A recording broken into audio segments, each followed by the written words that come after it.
کاغذ نگر بلدیہ کے وارڈ نمبر 3 کی نومنتخب کونسلر عالیہ بیگم لاپتہ، پولیس اسٹیشن میں BRS کے خلاف MIM کی شکایات۔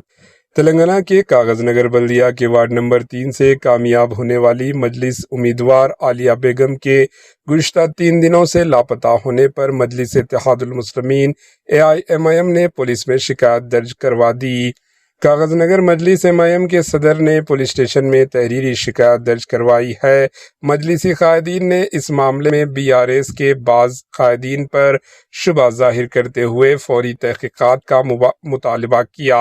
ادھر کاغذ نگر پولیس کا کہنا ہے کہ گمشدگی کا مقدمہ درج کر لیا گیا ہے اور تمام پہلوؤں سے تحقیقات کی جا رہی ہے، جبکہ عالیہ بیگم کی تلاش کے لیے کوششیں تیز کر دی گئی۔ Bureau report AHN news.